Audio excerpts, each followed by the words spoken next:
Hugo de Lyon a encore fait fort. Et ma soeur, n'ayez jamais pitié d'un homme qui souffre ici en Europe. N'ayez jamais, je dis que jamais, au plus grand jamais, pitié d'un homme qui souffre ici en Europe. Vous savez pourquoi? Ils sont en train de récolter ce qu'ils ont sémé.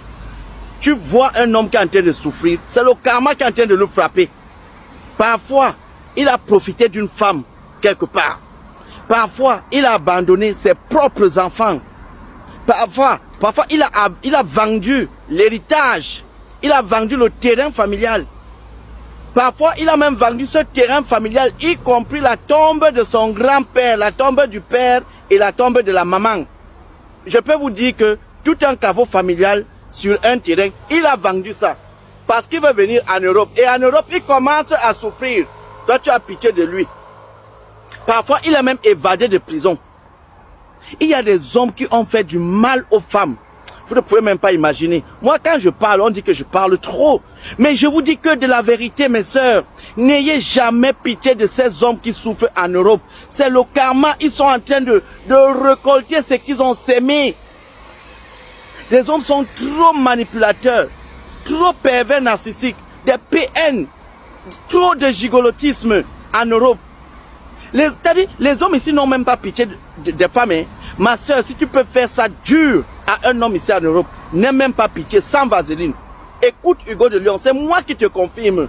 Parce que les hommes d'aujourd'hui, pour eux, c'est juste que non. Tout pour eux, rien pour les autres. Donc toi, tu dois souffrir. Il doit profiter de toi. Il s'en fout de ton avenir. Il s'en fout de l'avenir de tes enfants. Il s'en fout tout de toi, de ta vie.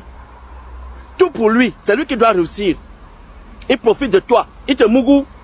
Il prend tes finances. Il s'en fout de tes enfants, de la réussite, du futur de tes enfants. Rien. N'ayez pas pitié d'un homme ici en Europe. Vous le voyez souffrir. Il faut encore l'enfoncer propre à l'intérieur, à la profondeur de la souffrance. Je partage le même avis que Hugo de Lyon. Et cela va dans les deux sens, bien sûr, homme comme femme. Deux fois, tu es ici en Occident, tu veux aider tes frères et sœurs, mais cela va se retourner contre toi. Il ne faut jamais avoir pitié d'un Africain ou d'une Africaine qui souffre ici en Occident. Oui, tous les cas ne sont pas pareils, je ne suis pas là pour généraliser, mais 80% des personnes qui ont voulu aider ces gens-là qui souffraient se sont retrouvés dans des graves problèmes. J'ai été témoin de ces scènes-là. Et laissez-moi vous dire que certains de nos frères et sœurs de la diaspora sont très, très méchants. Ont le cœur du moment, comme ma mère disait souvent. Je ne sais pas si c'est de la jalousie ou quoi, je ne sais pas. Figurez-vous, je vais prendre un exemple.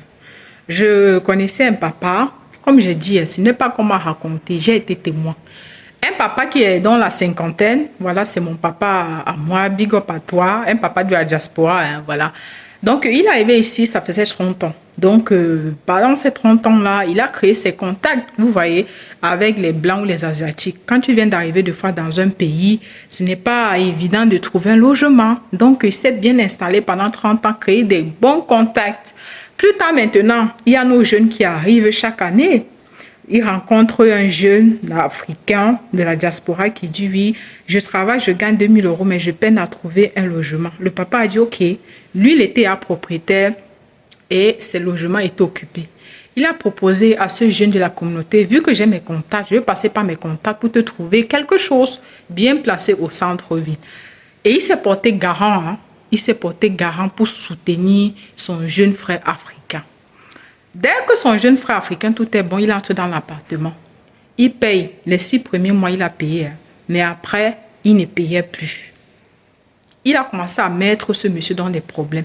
Ce monsieur s'est déplacé pour lui dire, OK, je me suis porté garant. Là, ce que tu es en train de faire, là, tu es en train de détruire ma réputation. Voilà, c'est des amitiés de longue date que tu es en train de vouloir détruire comme ça. Il faut payer ton loyer. Le gars ne payait pas. Le gars disait quoi? Non, je connais mes droits. Vu qu'ici en France, ils veulent souvent jouer avec la loi. Non, je connais. Et là, vu que la justice va prendre 2 ans, il est resté là 1 an et demi sans payer. Avant que le propriétaire du logement entame la procédure judiciaire pour aller en justice. cet Africain-là est sorti de là, même pas payé. Mais pendant ce temps, il dépensait des 3 000 euros hein, pour se vêtir, sortir avec les femmes.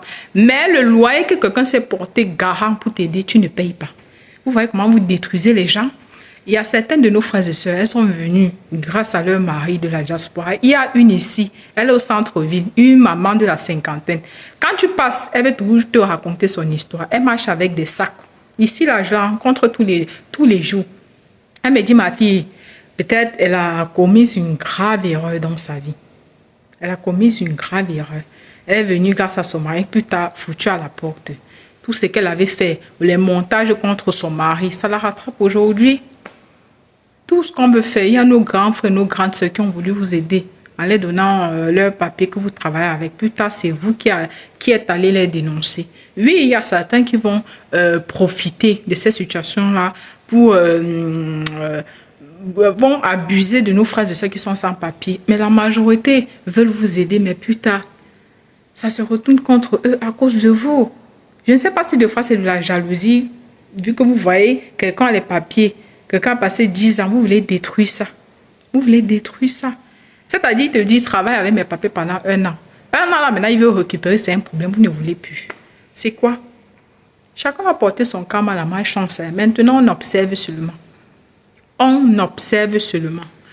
La mentalité africaine, moi-même, je ne comprends plus. Je ne comprends plus. Regardez le cas d'Hervé Shopping, qui a arnaqué plusieurs millions à ces jeunes frères qui souffrent au pays. Plus tard, vous allez le voir marcher fou dans la rue, on va dire c'est la sorcellerie. Ben non, c'est tout ce qu'il a récolté. Vous ne savez pas l'argent qu'il a escroqué là. Hein? Vous ne savez pas combien de personnes se sont sacrifiées pour avoir cet argent. On travaillait sous la pluie, le soleil. Ce n'était pas facile. Il y a de nos frères de la diaspora de foi qui enceintent les femmes, ne veulent pas reconnaître la paternité alors qu'on est en Europe. Je n'ai jamais compris cette bêtise-là. On est en Europe. Tu sais que tu peux te battre même si c'est Dieu donné, même si tu n'es pas marié avec ces derniers. Mais non, vous enceintez, vous partez. Derrière, vous allez dire que ma vie n'avance pas. Non, la personne souffre seule pendant 9 mois. Tout ça. Chacun reconnaît ce qu'il sait, mais aujourd'hui, on ne peut plus aider. On se méfie. Aujourd'hui, on ne peut plus aider. Franchement, on ne peut plus. On sait 2 fois comment ça va se passer. On sait. Donc voilà, c'est ce que je voulais rajouter dans cette vidéo. N'hésitez pas à vous abonner, liker, partager. On se dit à la prochaine. Au revoir. Donc faites vraiment attention. Je ne dis pas qu'il ne faut pas aider. Hein. Voilà, tous les cas ne sont pas pareils. Mais attention.